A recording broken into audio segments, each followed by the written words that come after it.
From Hollywood, California, by way of the Broken Skull Ranch, this is the Steve Austin Show. Give me a hell yeah. Hell yeah. Now, here's Steve Austin.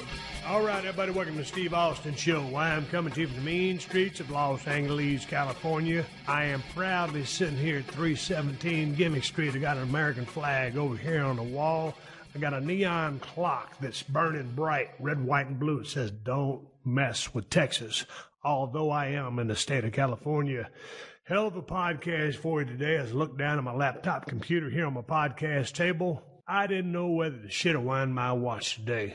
Didn't know what I was going to do because I normally record my Tuesday podcast on Monday. It's Sunday. My Monday is absolutely swamped. No time for nothing. Been trying to think about this. It's been an impending thing that I've had set up for quite some time.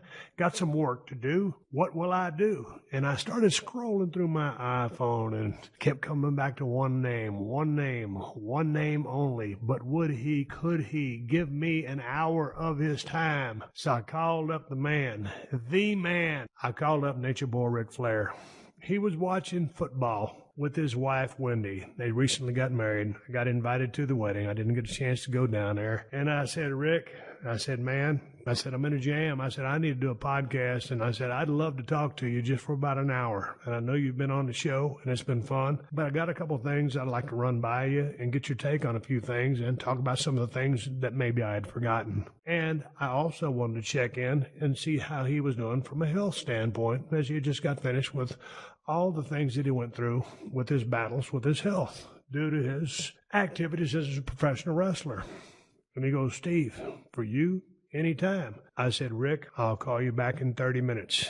You're about to hear that conversation. I wrote down a few notes. If you know anything about me, if you know anything about professional wrestling, you know that Ric Flair, and this is a subjective subject, but if you have any common sense, Ric Flair is the greatest professional wrestler that ever lived. When you look at the body of work, when you look at the promos, when you look at the in-ring activity, when you look at the world title he defended all around the world, everybody knows that Ric Flair is a man. So I tried to basically pattern the beginning part of my career after him. That's how big of an influence he was on me. So to be able to talk to this man for an hour, I'm proud to bring you this podcast, which he didn't have to say yes. He was watching football with his wife there in Atlanta. And Rick, I want to thank you before we get this podcast going, because it's always wonderful talking to you. You're an idol of mine. You'll hear in the beginning of the podcast, I had called Rick, or we had been texting each other before WWE came through for a West Coast swing. And he goes, hey, man, are you going to go down to Survivor Series? I said, I'm not going to go down to the building because those pay-per-views are so busy that it's hard to really talk to anybody because everybody's focused on their match. I said, hey, man, I'll come do lunch with you if you want to. And so we agreed to do lunch. But he got taken away, and he had to do some promotional things for Starrcade and some other things that WWE was doing, so we missed lunch. And then I get a phone call from Ric Flair, and he goes, hey, man, I got 2 sideline passes for the L.A. Rams, Kansas City Chiefs Monday Night Football game. Do you want to go? Here he is, the man. To be the man, you got to beat the man. That's what he used to always say, and he's inviting me, Steve Austin, to go down and watch a football game with him. But I had a bunch of shit going on, like I always do, and I couldn't make it down there, and I didn't want to fuck with the traffic and all that other stuff. Thank you so much for inviting me to go to a Monday Night Football with you. Him and Todd Gurley are ongoing friends for about 3 years. But anyway, I missed out on going to Monday Night Football. We didn't get a chance to have lunch.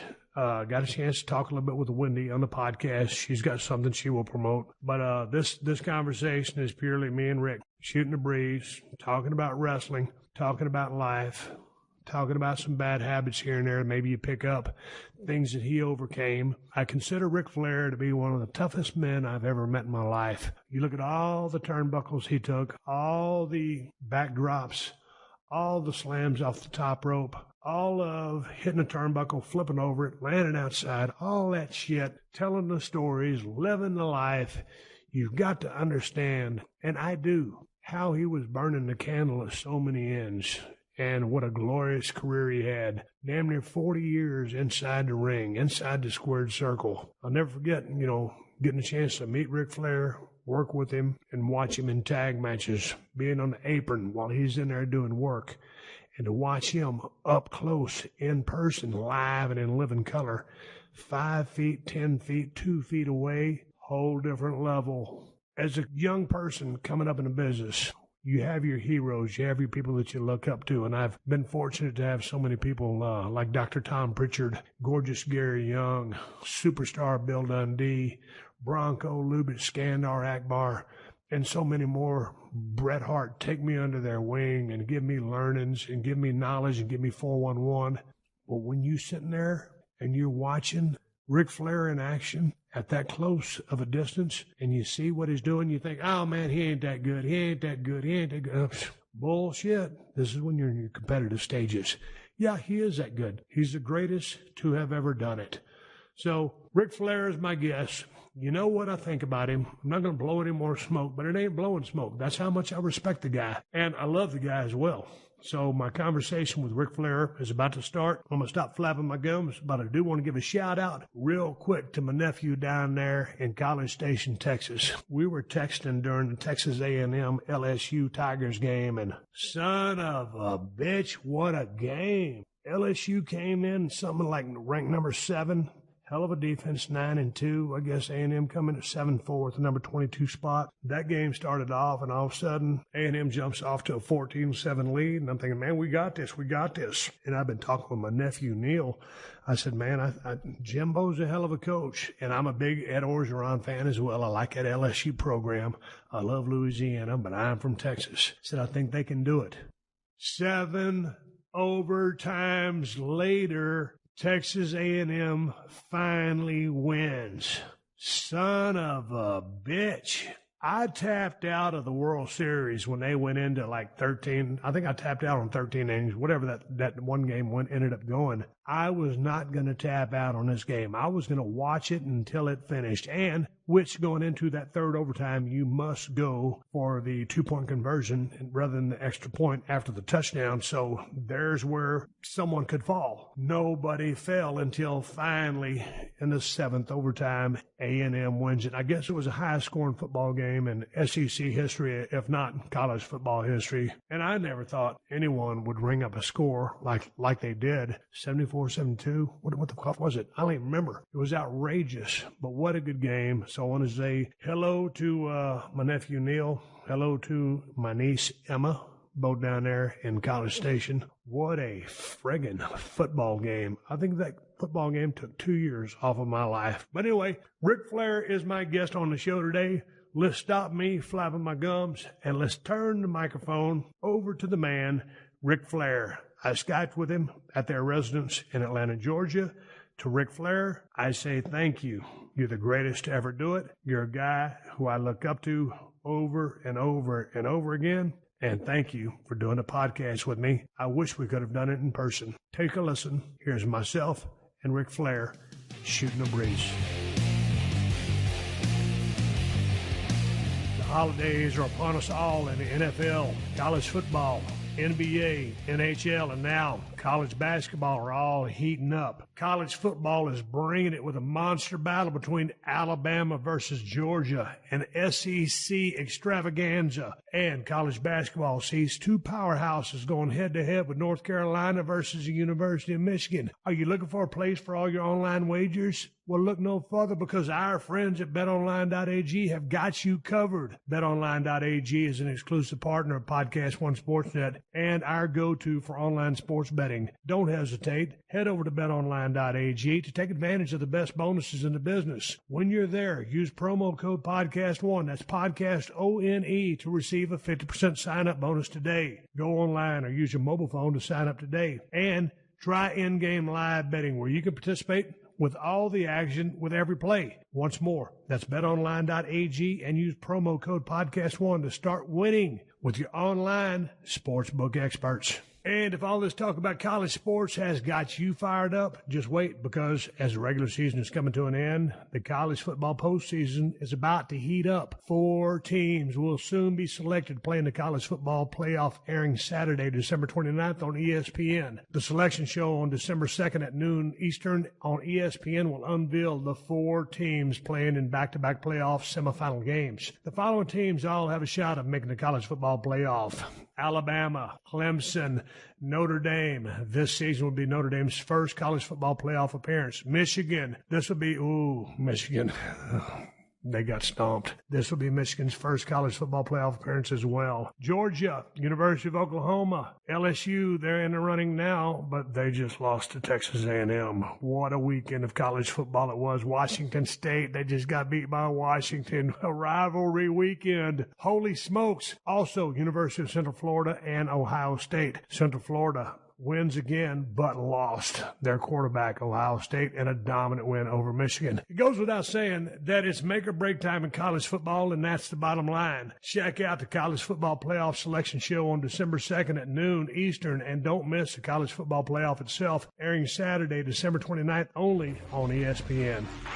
This is the Steve Austin Show. Hello, Ric Flair, Steve Austin. Steve Austin, I'm glad you called me on an unknown number. When I Skype with people, it says it's a blocked number. You know I would never do that to you. But that's the reason I hardly ever take your phone calls, because you call from a blocked number. You're ribbing me. No, I almost didn't answer it. Why? Because I'm waiting on your call. When you call me on your cell phone, it says Steve Austin. I know, but then when I switch over to my Skype account, it's just a blocked number. I don't know why that is. I don't intentionally block it. It just comes up as Steve Austin Show, but it comes up blocked. No. God dang, well, I tell you what, no, I'm doing good. The reason I'm calling you is I needed a podcast, and I've got a busy day tomorrow, and I said, man, who in the world can I talk to? Who in the world do I want to talk to? And I've talked to you a couple of times on the podcast, and you're my favorite pro wrestler of all time. But there was a couple of questions that that maybe I asked you back in, but I forgot, but I wanted to go back over. You were just here in Los Angeles to watch Charlotte take on Ronda Rousey. And then you went to the football game. You saw a high-scoring football game between the Los Angeles Rams and the Kansas City Chiefs. And I called you up because you and me were going to do lunch. And then you no-showed me because you had to go do some promotion stuff for WWE. For Starrcade, which was last night in Cincinnati. How was the football game? Have you ever seen anything like that? Well, very rarely, but I mean, it was great. And, I've become really good friends with Todd Gurley. I met Todd about 3 years ago, and so I follow them a lot. And Coach McVay is a big fan. I made him a video, and they've got a great team. I mean, the Sioux kid I've loved since the day he came out of Nebraska. So, I very rarely go to games, but it was fun. The sidelines are fun. I saw Vince Ferragamo and some of the guys from yesteryear, guys you wouldn't remember, the too old for you, but still in my time frame from the old Rams teams. And it was a lot of fun. I did a little gig on the NFL Network, and I left before the game was over. But I went back and watched it. It was great. Well, see, man, one of the things about going to the football games is it's kind of like going to UFC. I absolutely love the UFC, and I've probably gone to about 6 or 8 matches. But, man, it's one thing when you're used to being the center attraction. Maybe you're the main event or you're just on a card, but you're there. Or we're performing. So for me to go and then go through all the headaches, hassles, and horse shit of getting there, man, to me, the best seat for me is on my couch with my remote control in my hand. Just because now as a fan, I thank God for all the people that support all that stuff and go to the live events. But, man, I'm just a homebody. Yeah. Well, it is. You end up, you hardly get to do anything because everybody's, which I'm thankful for. Everybody wants a picture or an autograph or something. So as much as I want my privacy, I don't mind having the respect to people that play, in other pro sports. So, but anyway, I left early for that very reason. Of it just I couldn't go anywhere. And there's nothing like watching it from home or at a bar. I want to get to I'm not allowed to go anymore. Well, I wanted to get into that. Dude, that's okay. How are you feeling these days? I mean, man, you had a hell of a damn medical scare behind you. Yeah. And I remember I was out filming Broken Skull Challenge, and then all of a sudden I was hearing the news, and I would talk to Wendy quite frequently and check in on you, see how you were doing. And man, you were just in a real bad place, and finally you kicked out and you got home, and I know there's a lot of healing up to do on the backside of that, but how are you doing right now? And what happened to make everything come to a head, Rick? Well, Steve, the thing thing of it is, everybody's, blaming it on drinking, but but I started drinking probably as a kid as young as 15, not obviously on a regular basis. And then when I got out of high school, I went to a high school in Wisconsin, so you could drink beer when you were 18. And of course we did, and then that just leads to everything. And I got into business, and then just became, people thought I was ribbing when I, or being facetious when I would tell people on that 30 for 30 that we drank every day. I said I drank every day I worked. They said, how many days you work? I said I worked every day. Twice on Saturday, twice on Sunday. Doesn't mean I drank twice on Saturday and Sunday, but when Sunday and Saturday, with Saturday and Sunday were over, I drank probably double the amount, depending on how long I had to wrestle that day. Because sometimes I would do, 2 hours a day with the guys like Morton or Steamboat or Harley or Briscoe. So anyway, what happened was a friend of mine from Dallas came into town, and we were making.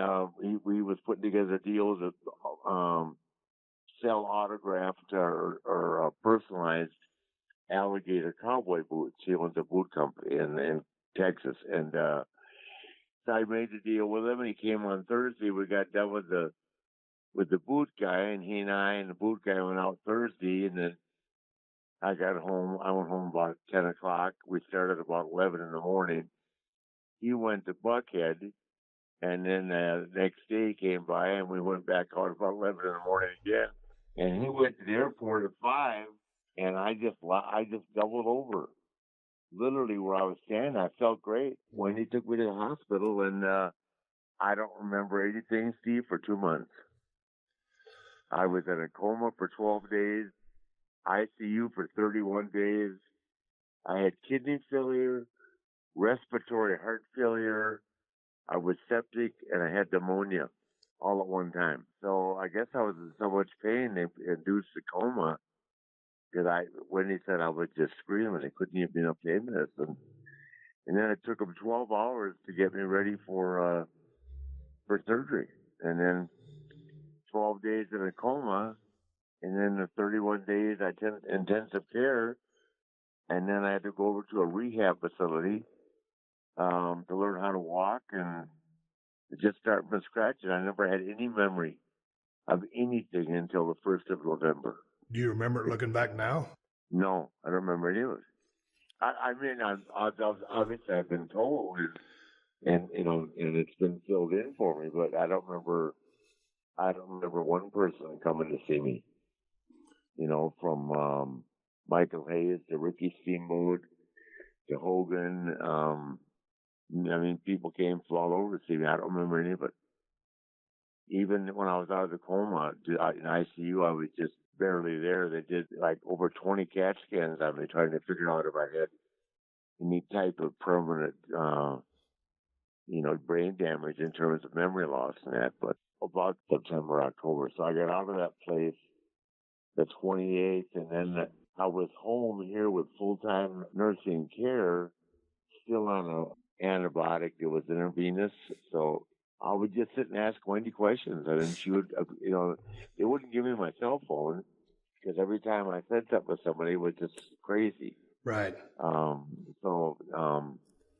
They asked the office, Hunter said, please, Wendy, don't talk on a cell phone, because every time I try to make sense with them, it's out there, which I'm sure I was. And then we spent, a couple months just filling in the holes. And then my first appearance, actually, my first time around the house was November 7th, which was the premiere of the 30 for 30. I lost 43 pounds. It's a miracle, Steve. I mean, I literally look at it as being a miracle. The doctor told me it was a miracle, and after I look back on everything and, come to realize that what actually took place, it is a miracle. People were writing me off. Rick, what was your mindset? Because, I mean, your career basically lasted 4 decades because you broke in about 72, you retired in about 2012. So a 40-year career of being the man in the business of professional wrestling. And, not only are you my favorite, but you're many people's, the gold standard, for going hour Broadways to defend the world title all over the world for a shoot. I mean, you were that guy, and you were living a life, on the side that a lot of us did. I was doing the same thing you were. You just did it much longer at a much higher level than I did. But when you're going through rehab or you're trying to learn how to walk again, I mean, what is your mindset? Because you're the greatest of all time, and I consider us professional athletes. I do. Yeah. You're the greatest of all time. You're on top of the world, and you have all this history, this notoriety, the accolades, and there you are trying to. What was your mindset? I mean, were you just like, hey, I'm not going to give up? I mean, because I don't know that side of Ric Flair. So what did you do? No. I never thought of giving up, but I really couldn't come to grips with it. Does that make sense? It took me a long time. I mean, I would sit there. As an example, I'll tell you how different I was. The 28 days I spent in the rehab facility trying to learn how to walk again and everything, I didn't even realize that I had that bag, the stoma, yellow stoma attached to me. And they're changing it every day, 4 times a day. And I didn't even know it. It's not till I got home that I started thinking about it, and then I've told this to a few people, but I think people can realize it or can visualize it or think about it. Steve, I literally spent, I would sit in the chair alone and I would worry about dying. I would spend the whole day worrying I was going to die. I mean, after learning how sick I'd been and trying to figure out why, out of all people in the world, I was still there and somebody else wasn't. I'm being very serious. I don't tell that to a lot of people, but I think if you think about it, I'm sure people have had that. If they've had that similar misfortune, go home and wonder why too. And then it went away. Maybe a couple of days I thought about it. And then if I was upset or depressed about something, or something caused any kind of stress, I automatically thought that day I was going to die. From what? Sense? Like maybe you just living on borrowed time, right? So I would think back to all the stories over the years where, like Angelo Mosca, when I was 24 years old, he's an old wrestler, big time football player in the CFL, and he told me if I lived to be 30, I'd be overstaying my welcome. Did you have no idea? You just caught a glimpse of it. Thank God. God, you were at North Texas State, brother. I was on Greenfield Avenue. if you mind talking about this, but during all those things that were going on, you were in a coma, but also in those initial first few days, you were detoxing, which compounded a lot of the issues. Mm-hmm. So yeah, I'm told they had to strap me down. It was, which I don't remember any of this. I mean, they had me strapped down like I was in a ward for mentally ill people. That was that serious. They had to strap me down, not only my wrists and my ankles, but strap my body down. I was really vibrating, according to them. We're laughing about it, but it's not funny. But it's funny. I look back at it now. But I have gone back, and I've taken flowers to the nurses and stuff like that to both places, and when I walked in there, I did it maybe 6 months ago. When I walked in there, they looked at me in shock. That, like, you actually made it. We didn't even know when you left us, Rick, went to rehab, whether you were going to make it or not, because you were so far gone. The doctor said that, and I do remember this a little bit, that when they were transferring me, by ambulance over to the rehab center, that I said, God, I'm glad to get out of this place. And that the doctor looked at me and said, this place just saved your life. You better thank God you were here with these people. So, of course, he reminds me of that statement, but I didn't mean it that way. I had been in this room for so long. And that's about all I can remember is that damn room. And then there's Wendy, who just walked down, who, as you know, leaned on you a lot for help, and I appreciate that. I've expressed it to you before, but you know, she was there 31 days, never left my side.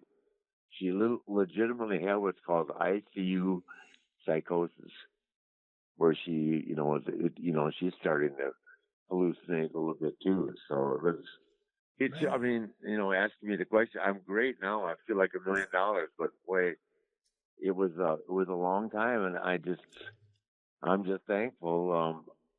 I will say one other thing on a serious note, because you and I usually are just having fun, but you watch so much TV, which I just have never watched TV before, except sports and stuff like that. Now I watch Netflix and all that, but then you become conscious of you're watching a show, let's say like 911, one of these new shows where it's a lot of stuff with drama in a hospital, and you see someone on a ventilator. It's hard to watch, knowing that you were in that same position. Or you're watching these specials on like this kid that played, or this young man that played football for Harvard that broke his neck on a tackle. I don't know if you saw it or not, last year, and he's completely paralyzed in a wheelchair at 22 years of age. Yeah. I mean, and kids with cancer, I mean, you just become so much aware of illness and people around you that you become super sensitive to anybody, because what I had is nothing compared to a kid that's right, or a child that's 5 years old or 15 years old battling cancer. You watch it. ESPN is really good about putting shows and stories in about people, children that rely on sports for therapy and stuff like that. On a serious note, I'm just glad to be here. So. I think one of the things when you came out of all this, I think we were talking and joking around, but it was a serious come to Jesus thing, because you can no longer drink alcohol. I just quit drinking a few weeks ago just because I was trying to get in shape, and I was talking about it on my podcast, and the whole world took me out of context that I was never going to drink again. I've been pretty responsible, but you called me. I said, no, it's a rib. So my question to you is, I don't want to get off of me, but my question to you is, because I was there way back in the early 90s at some of those down at the Dungeon at that hotel in Atlanta when I was just coming into WCW. And of course, I was just such a new guy to the territory. I wasn't a factor, but man, living that life for going back to your teenage years, to your pro wrestling careers. And dude, I've been there because, man, I was the alcohol guy on my crew. I didn't really care about the other stuff. I was into the alcohol. I've seen you drink. And there's nothing to brag about. Hey, they check me in, and you go ahead and make $1 million on the podcast. Well, they send me to rehab. I'll a SummerSlam. I told your friend Paul Ansbury, don't let him kid you, brother. He'll get you hammered too. My question to you, how you do it now when you're around people, you're still in a social environment, you go out with Wendy and all these places to the game. If you're around the cocktails and all the stuff, I mean, is there any temptation? Well, I'm going to be completely honest with you. I've asked the doctor 10 different times. And of course, I'll ask other doctors because I refuse to believe. I can count them right now. At my wedding, I had 3 glasses of champagne. At my daughter's wedding, I had the same, or maybe 1 glass of wine, champagne. And while I was in California, I'm in Florida with Wendy this past week. We were there for Thanksgiving. I drank about 4 beers. So it's not that alcohol is going to hurt me. It's that the doctors are afraid that if I had one, it'll lead to another. And that will never happen. But I have had a drink, so alcohol is not going to kill. I've never had any hard liquor, and then that won't happen. But I have had probably 10 or 12 a beverage with alcohol in them. You know what I mean? Beer, wine, or champagne. See, my problem is, if I was walking through the airport and I didn't have to work, and I'd say I was coming home, and the plane was delayed, I'm in the bar. I was You know too. what I mean? Yeah, I mean, daytime drinking, it got to be, Wendy we'd go to lunch at 11. I'd have 4 or 5 beers. And then if I met somebody or a friend of ours, from the country club or whatever was there, I'd say, hell, let's have a couple more, and then I'd go home and change clothes and head out again at 5. And I did, it's a daytime drinking. I just wouldn't recommend. And using the fact that you don't play golf and golfers drink all day, that doesn't work either. So yeah, when you're drinking 25 glasses a day and 10 beers, you probably need to take a look at you've never been there. You're a beer guy. You're like, wow. No, well, no, man. If it was in the morning and we had time to spare, man, I was there drinking vodka and orange juice because that's a morning drink, right? I've seen you, but not like me. I can't. I've seen you have a couple of drinks. We had one of the best times I've ever had was you and I, Wendy, talking in Dallas. At the hotel bar. We didn't go to the party or anything. Remember? Yeah. The three of us. Yeah, I think you suffered an injury, and as a matter of fact, I know you did, but you and I, Wendy, had a pretty good that night. I know the next day she was ruined. No, you and I had a ball. See, guys like you and I can just talk and appreciate and respect the business, and we don't even have to have another sport to talk about. That's why it's probably unhealthy for us to see each other on a regular basis. If you want to get off alcohol for conditioning, and I need to be off it for my health. That's 20 years too late. Yeah, I know. For damn sure. With all the healthcare stuff behind you, and I know you're getting stronger and stronger every day, and you're out, you're doing things. With all of that medical stuff aside, from a physicality standpoint, because you were, all of the getting thrown off the top turnbuckle, the suplexes, all the bumps that you took, the over the turnbuckle outside the ring, backdrops. You were the king. You just really worked hard to shine people up, get your heat in, and then flip flop and fly for that comeback. We all take a beating from being in the squared circle for so long. I lasted 13 years. You lasted 40. Someone was telling me the other day, I was in Nevada, and they had just met me, and they looked at me and they said, well, isn't that fake? And I told the guy, I said, listen, I said, you can talk about fake all you want, but I said, gravity and physics are real. After a time, they start taking their toll. So my question to you, and you always answer this, and I'll see if you give me the same answer.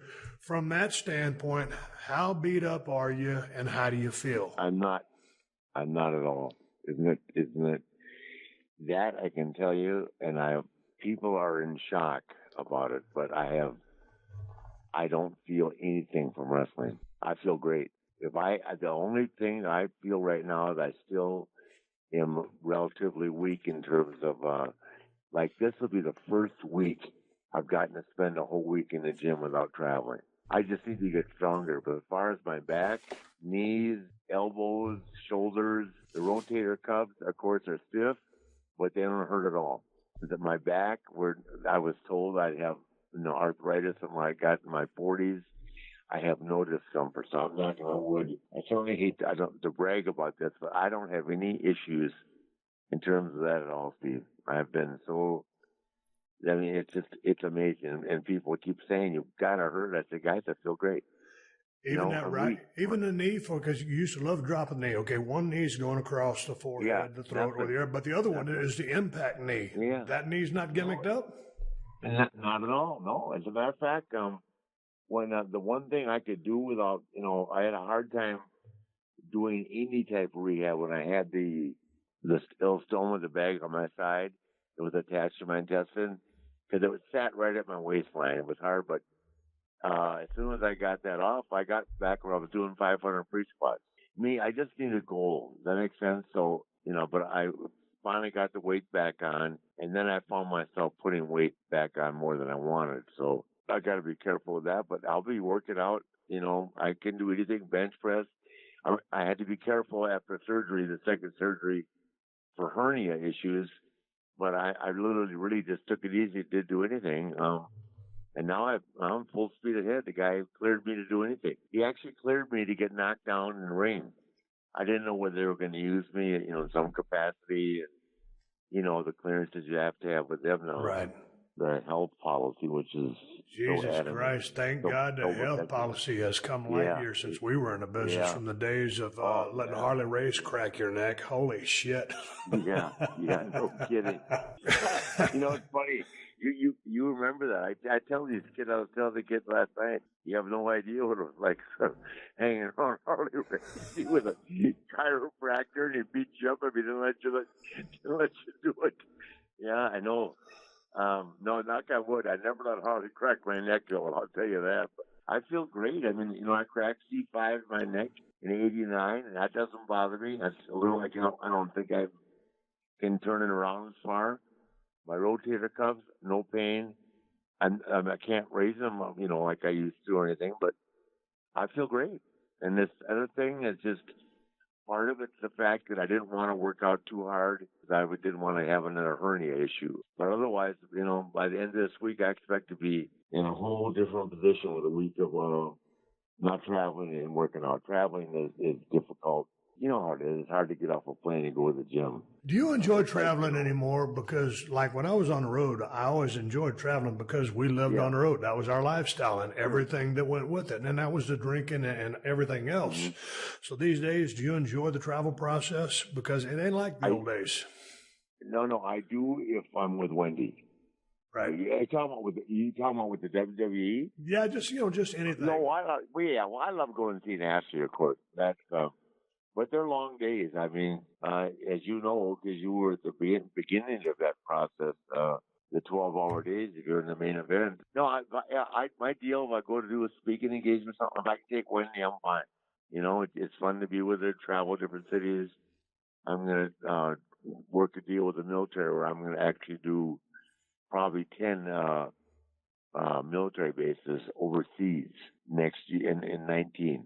So, first one in Korea in February. First one in Korea, and then she's never been to Tokyo, so we'll go to Korea for, I think it's a 4-day gig, and then I'll take her over to Tokyo for a week, and then the next one's in London. But she loves that kind of stuff, and she loves traveling. So, yeah, if I can take her, and that's just the deal I have, is 2 tickets, first class, limo, no taxis, no hotel shuttles. It's got to be first class. Got to be first class. I don't run through airports. This is not a Hertz commercial. Did you enjoy wrestling in Japan? Oh, God, I did, but everybody stretched me. I mean, I did. I can't tell you. I had so much fun in Japan after the match was over that the answer is yes. Those guys, they beat the living crap out of me, Steve. I was totally defenseless. So one of the guys asked one of the young kids last night, asked if it was true if they sent Harley over to keep me from getting beat to be my bodyguard. I said, yeah. I guess Jumbo through her. They wanted to switch the title. Bob did, and Bob Geigo called me and he said, good news and bad news. He said, you got that next tour in Japan. You've got Saruta twice and Tenryu twice or whatever. You always give me the lineup. And he said they want to switch the title. We told him, no, it's not sending Harley with you. How embarrassing is that? What were your first thoughts when you first met Harley? So, I first met Harley in '72. I was traveling with Harley when he hadn't become an NWA champion yet. He was working in Minneapolis. And I was with him and Ray Stevens and Murdoch and Larry Henning and what a crew to break in with Murdoch and Rhodes. Are you kidding me? Bockwinkel, Ray. I know that we've spoken about this. You only met Ray Stevens once, right? Right. Yeah, you had to, but you never got to see him work, did you? Nope. Jesus. They got to find footage on him one day. He's still the greatest I've ever seen in my life to this day, and a fun guy. Jesus, he's just like you. He's just laid back and just fun, laugh, finds life. While you take life a lot more seriously, See, Ray is like me. He never took it serious until he had to. Right. Yeah, that was the crew I broke in with. So I had a lot of fun. But Harley came in and out, and I actually made some trips with him when I realized that's when I realized, I think everybody knows the stories about how fast he drove the cars and all that. He was just crazy. He just had to be. If you would have bet Harley 30 years ago that Earnhardt could beat him in a race, he'd Harley take the bet. Yeah. Or if he could drink a beer faster, or smoke a cigarette faster, or hit somebody harder. You know, he was that competitive. I just saw him in Tuesday, by the way, in St. Louis. Man, I was with Harley when he was driving, and Leon, Big Van Vader, God rest his soul, was riding shotgun, and every time Harley finished his beer, by the time he crushed that beer, Leon had to have another beer opened and in his hand facing the right direction, or there's going to be hell to pay. So, but when he was driving, he'd drive 90, 95 miles an hour while he was drinking beer. And you know what the thing about it was, Rick? I was soaking up so much information, asking him questions. Yeah. Leon was talking. Of course, he would beat down Leon or yell at him for doing something wrong in the match. But I never felt that I never felt that anything was out of control. A guy that driving 95 drinking beer, it's dark as hell down the highway, but that was normal. Yeah.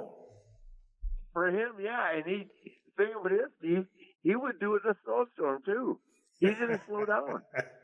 You know, being from the Midwest, and I didn't know you ever rode with him. It's a phenomenal story, right? He just it was him. Now knowing what I now know, if I was sitting in the back seat, I'd say, Jesus Christ, Harley, please slow down, because you don't tell Harley anything. You ask him very politely. Yeah, I know. And it's not that he's not a nice guy. He's just used to doing things his own way, I'm sure. You never heard Leon give him any shit, did you? Never.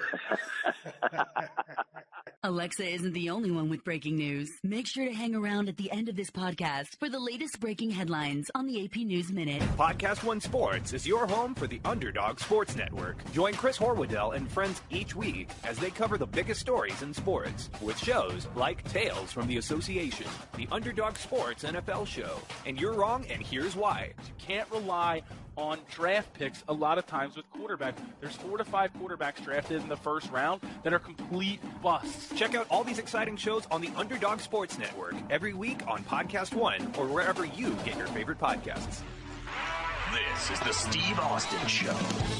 I want to ask you about some of your classic matchups, because when you think Ric Flair, you automatically go, Flair Steamboat, or you go Flair Dusty Rhodes, or Flair, Barry Windham. I mean, there could be a whole bunch of other ones, but those are the three I focused on. What did you like about working with these three different guys, and or dislike or not care for? Because you had knockdown, drag-out matches with all of them. You drew houses with all of them. The chemistry was off the charts, but it seems to me like you and Ricky, I'm guessing, weren't really traveling in the same circles, or you were doing your thing, he was doing his. Same thing with Dusty. I mean, it was almost like two alpha males. I mean, because you guys were both trying to be number one. It's not like you were that close, but you were great in the ring together. So tell me about the relationship. And I know, coming up with Blackjack and, Barry Windham being there, I know you guys were so close to, and Barry lived that lifestyle that you were talking about as well. But what's the story about these three guys, your chemistry with them, and how you got along with them on a personal level? Okay, well, first of all, I'm glad you brought that up. That's a good point. I still, to this day, am very close to Steamboat.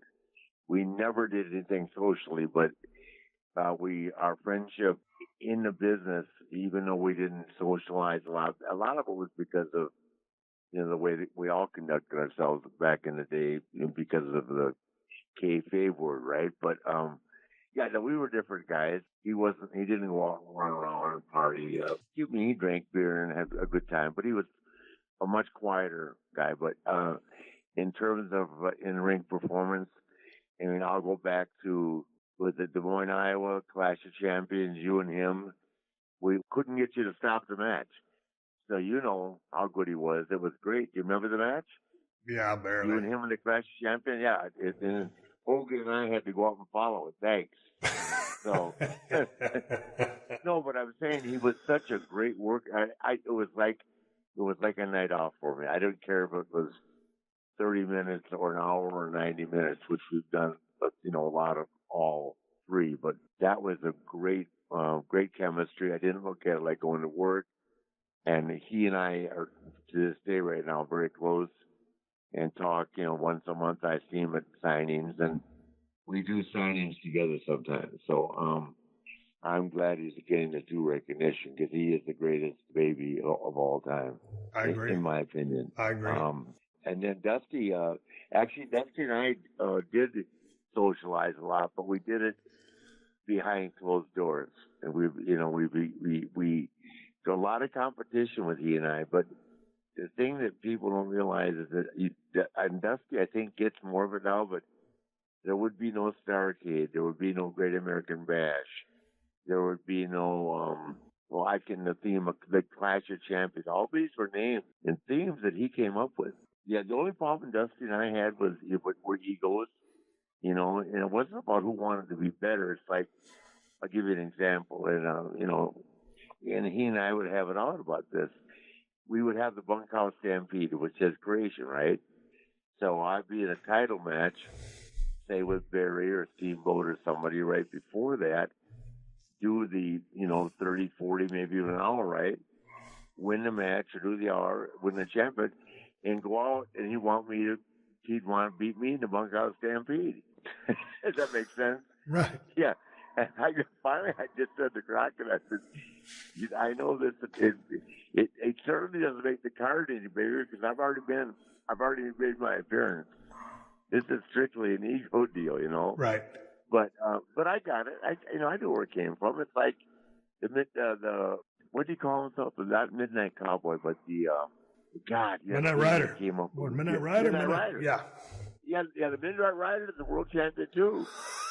He didn't go to Dusty Rhodes, went to the Midnight Rider, who rode away and never came back. When you look around that territory, like Dusty was way out there, just as far as charisma, persona. He was on fire. So were you.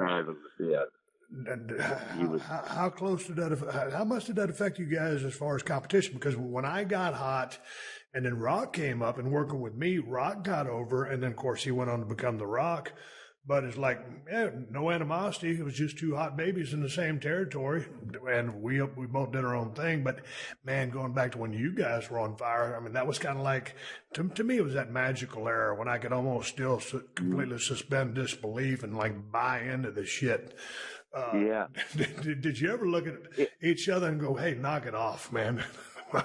This is just you and me here. No. I'll tell you, it's just he had a vision that obviously was a real vision because everything that he probably envisioned the business being back then in the 80s is happening right now in terms of movies being made. And one of the greatest stories, and we were on a private jet with that Falcon 10, and Jimmy Crockett and Dusty were sitting across from each other. We were coming back from somewhere, and Arn and I were drinking like hell, laughing. And Jimmy Crockett said to me, "We're going to do the Magnum TA's life story, make a movie." They had moved they kept the Charlotte office, but you remember they moved out to Dallas, to Irving. Yeah. Or Las Colinas. They built that office out there, which ended up, they were going to make movies. And I said, yeah. I said, what do you got? Who you got in mind? And this came out of Dusty's mouth. He looked at me and I said, well, we're looking at Sally Fields to play Tamara, who just won probably her third Academy Award at that point in time. And we're thinking that if we can pull it off, if he's big enough, Stallone will play, this is when Stallone was in the middle of all these Rocky movies, will play Terry Allen. Really? And Arn looked at me and put a cold beer to his forehead and says, "No, but I actually believe he thought that. Yeah. I believe that he had Jimmy Crockett thinking that, and in real life he thought that too, because we were hot back then, Steve. If we had stayed east of the Mississippi River, they would still be with the promotion would still be there, or somebody. Crockett would have never lost. They were doing $35 million a year back in the 80s, and competing in every city with the WE except for New York. And we were in Philly, but we were in a smaller building, of course. but we were killing Baltimore. You guys had the Capitol Center. But in Chicago, if we had drawn the line in Chicago, but TBS just didn't have the saturation or the, what's the word I'm looking for in terms of network? Oh, man. Yeah. And the audience didn't have the audience on the West Coast. And what killed us was going out there to LA and Frisco and Albuquerque and Vegas and all those towns on the West Coast. San Diego trying to keep up with you guys, and that's what bankrupted the company. If we just stayed east of the Chicago, I think Chicago would still be a factor in the business. But it was this allure of going to Hollywood and doing all this stuff that they're not the first company to have problems with that vision. You know what I mean? Right. But and then, of course, Ted just got disinterested with the business, as you know, and along comes Jim Hurd, and then along comes our friend. Who let Steve Austin go? Who let Paul Levesque go? I don't need these guys. And at that point in time, look what happened. Look how that worked for him. Well, by the time I finally put it all together, but last guy I wanted to ask you about, because I wanted to ask you a few questions about Ashley and some of the matches she's had lately. Mm-hmm. Just your working relationship and your personal relationship with Barry Windham, because it seemed like you guys were very close. Great. And, man, there's a couple of matches from between 88 and 90, kind of along that same stream as Steamboat. Man, you guys, I thought Barry, when he wanted to be, was one of the best in the world. He was, most definitely. Barry fought the weight issue. Barry is like one of these guys that's genetically gifted as hell and never went to the gym in his life. Yep. That makes sense? Yep. He just didn't have to. He was tall and lean, phenomenal athlete. When he was in high school, football and amateur wrestling. But Barry was just a little bit like me, a little bit like Dusty. And actually not like his dad at all. Barry was the kind of guy that wouldn't hurt a fly. Just the nicest kid in the world. Jack, man, if Jack Mulligan liked you, you were in. If Jack Mulligan didn't like you, brother, you didn't have a choice. I don't know if you were there. I think you may have been in the territory when Jack was working in the office for WCW. Were you there then? Yes, okay, you were. So the greatest line I ever heard in my life was we're in Marietta. You may have been in the dressing room.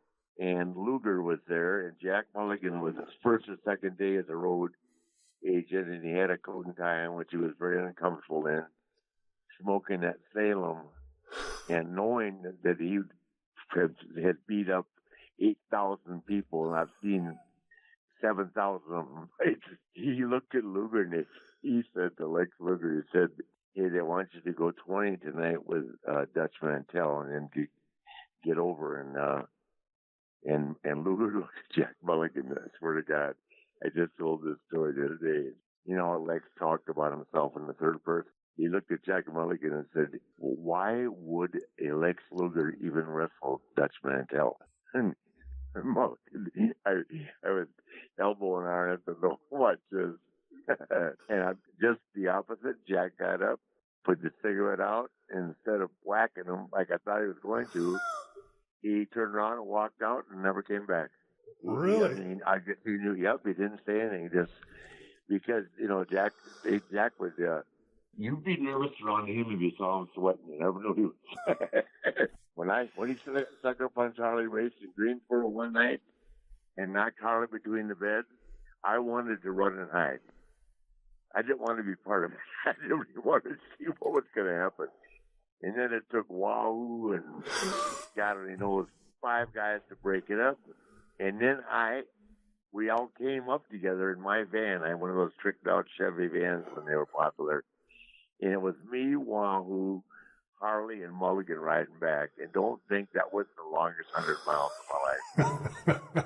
because I kept thinking to myself, Harley's gonna whack him back. I mean, you know what I mean? Yeah. It's inevitable, but it never happened. So I guess they figured that, you know, they'd have to go Broadway because I wasn't going to get involved. It wasn't worth it. Some of those guys, Dick Slater is another one. Just you never knew what they were thinking. You know what I mean? And the slightest little thing could trigger their ego or whatever level or whatever thing sensitive would cause that reaction. But Jack, man, wow.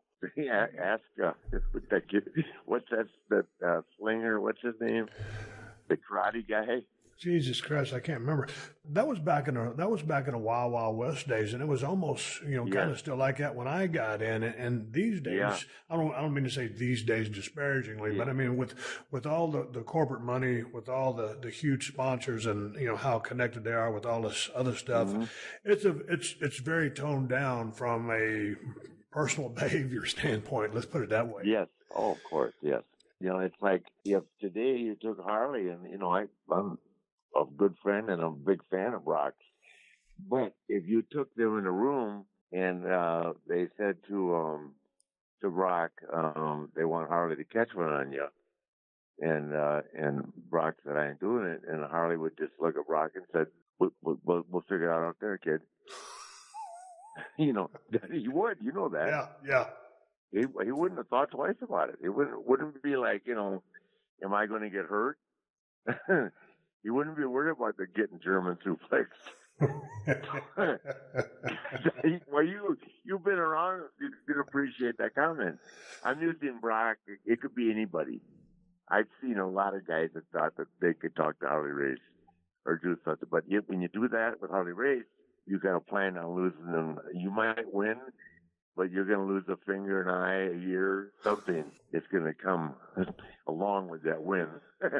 Before I switch over to Ashley and get to the bottom of this, do you think the business is harder now than it used to be, or easier than it used to be? I think it's harder on the kids that let social media eat them alive. I don't think the business is any harder. I think the days are longer. I think the scrutiny. I have to believe, because I was there with you a lot, but you walked around and you collected your thoughts, and you knew where you were going, and you didn't have 40 writers walking you to the gorilla right to walk out the door. You had a game plan, and I've seen you get ready. I mean, you were walking around, and in situations that even involved me. The few times I was lucky enough to be involved with you, but I've asked you to. Those promos and stuff you came up with, they may have given you bullet points, which I can get that. I understand all that. But when you've gotten that groove and you have that capability of entertaining the crowd, they've got to let you run with it. And I don't see that much these days, just because I think the word that the kids don't have enough experience. It's not that they can't, but don't have enough experience. So I think it's harder these days from that standpoint. Do I think it's any easier in terms of work? No, I think that the kids do a lot more hardwired stuff right now, and they incorporate so many different things in their work. It's not that they're any more gifted as an athlete, but the business has raised the bar in level of guys doing more stuff that ultimately may mean something, and ultimately it may not mean something. But I think it's equally hard physically. I think it's harder on them because they're so affected by social media and the number of people that are trying to give them a direction. But also just because when people are watching TV, they're watching the performances, but then they're also looking at the writing. So it's like you're judging this two ways. You're only supposed to judge this just by watching it and looking at it, not thinking about the writing. But because that's, all of the writers, and it is 2018 going on 19, that's just the way it is. But talking about how far the guys have come, would you have ever imagined back when you were, just starting out and then settling into Nature Boy Ric Flair and being the best in the world to ever do it? And all your generations, women are kind of an attraction here or there, just like they would use the midgets or the smaller people. I don't mean to offend anybody. That's just the way it was. Yes. So now, man, I mean, they got women main eventing pay-per-views and this whole revolution. Would you ever imagine in a million years that the women's side of the business would come this far, and your daughter Ashley is right amongst them? But just talking general strokes, just about women's wrestling coming this far before we get into Ashley, because I want to ask you about two of her latest high-profile matches. Yeah, no, I would have never been, but no, it was from the time I started, they were just an attraction, and which has become public knowledge. They were booked, by Moolah out of Columbia, South Carolina, and the girls were, being underpaid and just being treated horribly. It was not a good deal, and of course, nobody said anything back then because you didn't get involved. They did their thing. But whatever we were doing, it was twice as hard on them because they weren't getting paid anywhere near what they were worth. But they weren't, it's not that they weren't as feminine. They didn't, that wasn't their role. Their role was to go out and be a tough woman wrestler. I mean, I think Penny Banner, who was Johnny Weaver, I remember, if you remember that name. Yes. Penny actually was a beautiful girl. But I mean, I'm hard pressed to think of a lot of the other girls that were really, that made themselves, that pushed themselves to be attractive. It was more about, it was like Vivian Vachon, who you wouldn't want to fight in a parking lot. Either one of us would. You know what I mean? Right. And I do think that, like Liz had brought a lot of glamour. Yeah. But I thought that Sherry Martel brought a lot to the business. Oh my God, yeah. And she was never considered a glamorous person, but she was a great person, a great manager, and she was what the heart and soul of the business was all about. I agree. That's my take on Sherry. I thought Sherry was great. Liz, wasn't really. She didn't participate in the business like Sherry did, but Liz brought a lot from her standpoint. So, it's all what someone likes, but I've seen it all, and to see where they are now, and it's funny. I just was talking about this with Stephanie the other day. What made that thing so big when they brought the girls out to start the Evolution? It happened to be in Atlanta, and I was at the show, and it was a last-minute decision to have Stephanie go out and introduce the girls, as opposed to just whoever the ring announcer was at that time. Let's say it was Michael Cole, because she made a presentation and she brought out Bailey, and she brought out Sasha, and she brought out Ashley. And I think the fact that she did that, as opposed to a guy and announced this is the women's revolution, to start or something, or evolution rather, or whatever word they were using back then, made a big difference. And it's like right now, her going out and announcing the first women's ever pay-per-view. I mean, it was huge. And I was at Evolution, and Long Island could be a tough crowd. They were damn right. They were there for every minute of it. As a baby face, you never want to make a comeback in Long Island. You just don't. Yeah. What are your thoughts when you're watching your daughter out there? Because two high-profile matches. It was Ashley, your daughter, wrestling Charlotte versus Becky Lynch with a last woman standing match, and then just not too many days ago, Charlotte versus Ronda Rousey, which I loved both matches. One was more of a brawl. The other one stayed in the ring for the most part until they spilled out with the kendo sticks and stuff like that. But what are you thinking as, you're seeing your daughter out there. You're the greatest of all time. Yeah. Maybe you watch this like anybody else would, but what goes through your mind when you watch your daughter out there doing work? Well, it's like last night she wrestled Asuka again, which was the second time they've gotten together. I'm overwhelmed by it, Steve. Number one, I had no doubt that if given the opportunity, which, it all depends on how the ball bounces sometimes, as you know, we both know. If given the opportunity, she'd be good at it. But she is to the point now that she just She is like she was when she was competing in high school and college. She can't stand not being the best. Does that make sense? Yes. Almost to the point where she questions herself. Well, you've talked with her several times. If someone says that Steve Austin or Jim Ross or, there's only a couple people that bring a lot of merit to the, each vehicle being podcast or some form that, people seek approval from. But you obviously are one of them. Jim Ross is another one. I guess Dave Meltzer for sure is. Dave's had the longest run of all. But they all seek affirmation. I mean, and she's no different. I don't know that she actually follows it that hard or people tell her. But, it's the way with all the kids. It is what it is. I mean, but that started, 10 years ago. I mean, I can remember the two twin kids that were good athletes. They were brothers. I cannot think of the name. Nice guys. They were in a couple times, but they were, after they wrestled, there was a time when Vince wanted you to watch from the curtain, especially at TV. He wanted you to stay after your match. And he made a point of it when I first went back in 2001. Lead by example. I want you out there watching the matches, with the other talent, so they don't think you just are in and out. These guys, I guess, were looking on the internet in the office, looking for what the crowd or the people critiquing them were saying on the computer, and they got fired for it or sent home for a couple of weeks. Jesus. So to down on it, and look at it now. I mean, now that's the first thing everybody's looking at. I mean, and I know.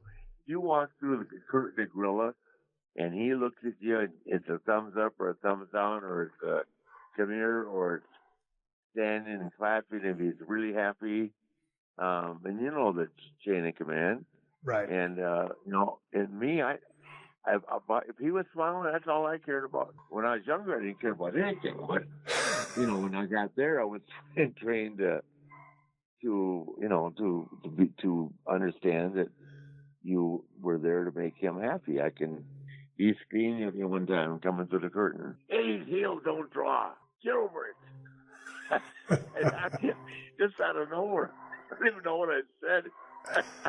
God, his heels don't draw. It's hard to argue with his track record, but sometimes I do think, man, where did that come from?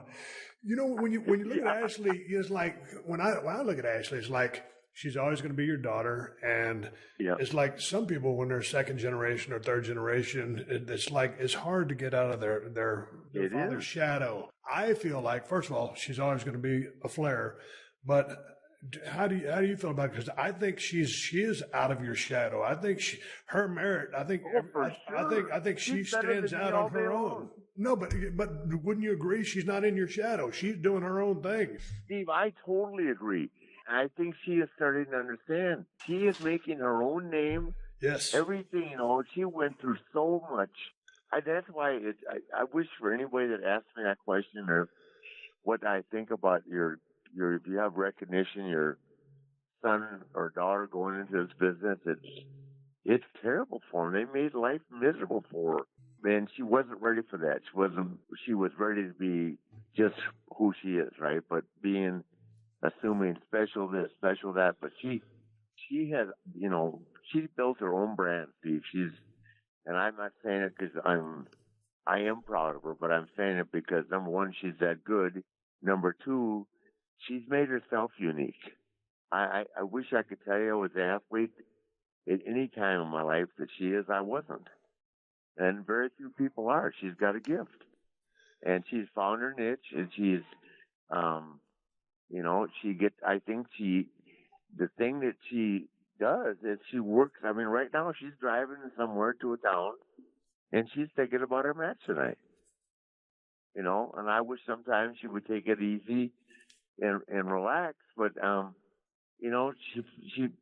she went to Europe this time, she had some fun with the kids, because it was like almost 14 straight days. Yeah, you have to have some fun. But she's definitely out of my shadow and doing her own thing. And I think everybody recognizes that. I mean, to say I was a great wrestler, I was a three-way gimmick. Could I work? Yes, but I didn't have to do it. And this goes along with Steamboat, and I'm not changing the thought, but if moonsaults had been in, Steamboat would have been doing them. Does that make sense? Right. Yeah, I mean, that wasn't something the guys were doing, but it's not because Ricky Steamboat couldn't do them, right? I don't know that I could do a moonsault. As a matter of fact, when my son, Reed, told me one time that Shawn Michaels was his favorite wrestler because he could do a moonsault, I thought about going over and hiring Ashley's gymnastics coach to put a harness on me and jump off the beam backwards a couple times. But I mean, that's, when Shawn first started doing that, I mean, it was the deal.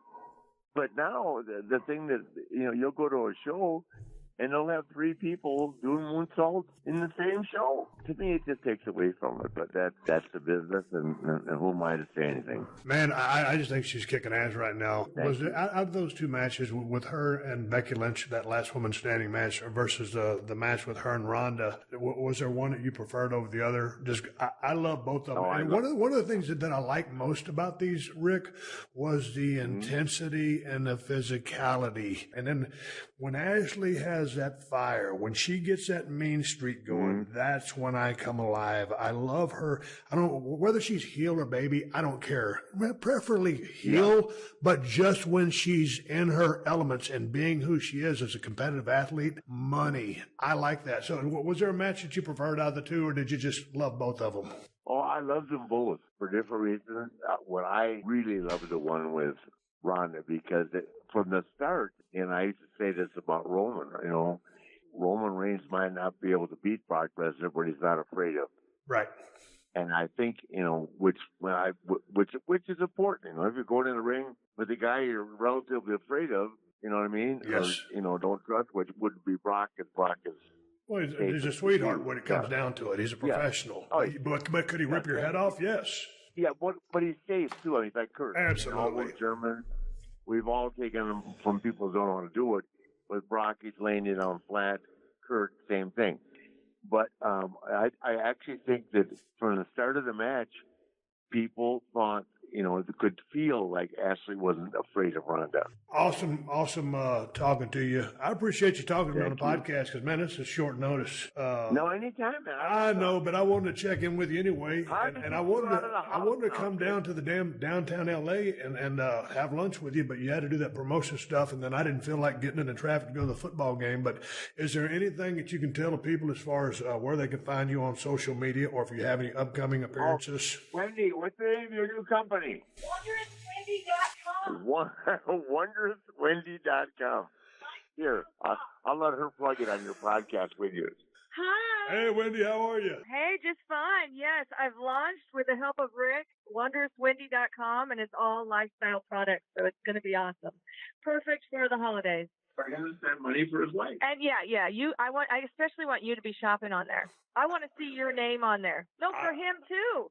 I will jump on there immediately, Wendy. Oh, awesome. Hey, love you. Here's Rick. All right, good talking to you. Hey, Steve, thanks for everything, okay? Have a Merry Christmas. I will, Rick. You're the luckiest guy in the world. This is your 5th time I've been married. I've one behind you. This is my 4th. I'm done. I know you are too. Yes, hey, well, you got a beautiful, wonderful wife too. And anybody could live out in the desert in the middle of nowhere, which is still the biggest rib I've ever done in my life. Go to that place for a podcast. Anybody that can live out there and put up with your ass and drive 200 miles a day for groceries, it's the greatest woman alive. Good Lord. That's the bottom line because Ric Flair said so. Oh, Jesus. What a finish. Rick, thank you very much. I love you too. Listen, you got so damn much money. I know you're square with the IRS. When it says block caller, it's me, not the IRS. Pick up the damn phone. Thanks, Rick. Love you, kid. Love you too. Bye-bye. Hey, man, I want to give a quick shout-out to my main man, Diamond Dallas Page and DDP Yoga, and tell him thank you. Thank you, because I've been doing my regular workouts with the DDP Yoga Now app for months, and I'm feeling like a changed man, and it's for the better. I'm more limber and more loose than I've ever been before, and I feel great. And if you weren't already aware, DDP Yoga has transformed the lives of legends such as Mick Foley and Chris Jericho, who's still going strong at 47, as well as helping rehab injuries for WWE superstars like Bobby Fish, Drew McIntyre, and AJ Styles. DDP Yoga can work for all ages, all weights, all fitness levels, because it's a kick-ass cardio workout that will dramatically increase your flexibility and strengthen your core like never before, all with minimal joint impact. That's what I love about it. Just for listeners of the Steve Austin Show, and just in time for the holiday season, DDPY is offering its biggest discount ever. Oh, yeah! With 30% off DDPY workouts and the DDP Yoga Now app. This massive sale is happening now from November 19th to November 30th. And to boot, you will still get 3 months free on the app with any DVD program purchase, or 7 days free on any app subscription. This offer is only available at ddpyoga.com/Austin, so get on it and check us out. DDP's upcoming book, Positively Unstoppable, The Art of Owning It, is now available for pre-order. Filled with lessons from Page's life and share his own struggle to find his calling, overcoming one obstacle after another. Positively Unstoppable is a Bible for anyone who needs to be re-inspired to follow their dreams and take real action towards the things that matter most to them. Positively Unstoppable will be released January 15, 2019, and is available for pre-order anywhere books are sold. Get this thing. I'll guarantee it's going to be on the New York Times bestseller list on top. Number one, bottom line.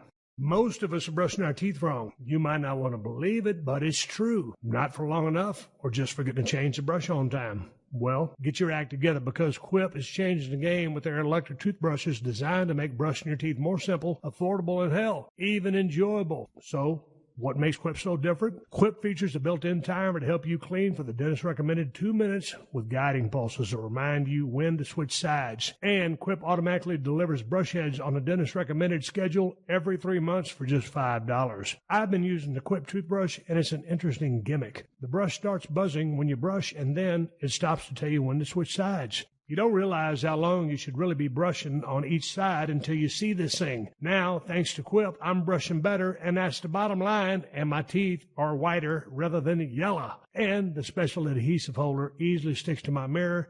You don't even have to get it wet. Quip starts at just $25, and for all you Steve Austin Show listeners, if you go to getquip.com/Steve Austin right now, you get your first refill pack free with a Quip electric toothbrush. Again, that's your first refill pack free at getquip.com/Steve Austin. GETQUIP.com/Steve Austin. Do it for your damn teeth. All right, everybody, give me the go-home cue. It's time to wrap up this podcast and ride off in the sunset. But before I do that, I want to thank my guest, Nature Boy Ric Flair, for joining me today on short notice. Ric Flair is the greatest professional wrestler who ever lived, and that's the bottom line. Thank you, Rick. Thank you, Wendy. She was right there. They were trying to watch some pro football. I gave the man a call. He gave me an hour of his time, and we shot the breeze about the business. It is an honor and a privilege to be able to share a conversation with Ric Flair. We've had so many private moments that we'll never share with anybody, but it's fun to be able to talk to Rick and share our conversations with the world. I have the utmost admiration and respect for Rick. I tried to model my career after him early on in my career, and I found out I could not be the next Ric Flair. I had to be Steve Austin. I turned that into Stone Cold, and it turned out to be okay. But Ric Flair was so instrumental in my early part of my career, just as far as trying to be that guy, being in those tag team matches in Anderson, South Carolina, or wherever it was. And all of a sudden, you're watching the man work up close and personal, and you think you can be that guy, and all of a sudden, he's doing his thing in the ring, and it's like all of a sudden, it's a come-to-Jesus meeting. No one is Ric Flair. I'm not Ric Flair. There will never be another Ric Flair. That's how badass he was. That's how entertaining he was. That's how free he was in the ring, and just a guy that I hold in the highest regard. So thank you to a very special guest, Nature Boy Ric Flair, and thank you to Wendy, his wife. Hey, man, before I leave out of here, I want to tell you about a badass beer. It's called Broken Skull IPA. If you like IPAs, this is the best IPA in America, made by El Segundo Brewing Company. You can find it in Southern California. If you come down to Whole Foods and Total Wines down here in this area, you can check some out. If you ain't in Cali, you're probably shit out of luck. If you come into Cali, if you come into L.A. specifically for business, hang a left out of LAX. Go down to 140 Main Street in El Segundo, California, and get some fresh out of the draft. This is the best damn beer in the United States of America, and that's the bottom line. Also, if you're looking to get a badass pocket knife, which I suggest everybody should own, I can give you countless stories over and over again about why you need a pocket knife. Check out the Cold Steel Broken Skull knife or the Cold Steel Working Man knife, both at my Amazon store. Amazon got the best price on both knives. Just go to amazon.com/shop/Steve Austin or go directly to the Cold Steel Knives website and check out all their badass knives. I want to say one more thank you to all the fine sponsors of the Steve Austin Show. They are the ones that help me do this podcast. I can only do this podcast because of these guys twice a week for free. I want to thank betonline.ag. I want to thank ESPN. I want to thank DDP Yoga, my man Dallas Page, Quip Toothbrushes, and Geico. Please support them because they support us. If you need more info on my sponsors, check out the show description to this episode for details. I don't talk about nothing that I don't believe in. I believe in all my sponsors. Folks, I am on social media, Twitter and Instagram. You can follow me at Steve Austin BSR. Until next time, folks, my name is Steve Austin, and I will catch your ass down the road. This has been a Podcast One production. Download new episodes of The Steve Austin Show every Tuesday at podcastone.com. That's podcastone.com. Before we ride off, a quick message from our friends at Geico. Go to geico.com, and in 15 minutes, you could be saving 15% or more on car insurance. That's right. Save hundreds of dollars on car insurance at geico.com. Extra money in your pocket? It may just be the most rewarding thing you do today. Trump's former lawyer pleads guilty to lying to Congress. I'm Tim McGuire with an AP News Minute. President Trump's former longtime lawyer, Michael Cohen, has pleaded guilty to lying to Congress about when negotiations over a Trump Tower in Moscow came to an end. Before leaving for Argentina and the G20 summit, President Trump told reporters Cohen is not telling the truth. He's lying very simply to get a reduced sentence. Cohen will also cooperate with Special Counsel Robert Mueller's investigation into Russian meddling in the 2016 election and possible ties with the Trump campaign. Opening statements today in the trial of James Alex Fields, Jr., accused of plowing his car into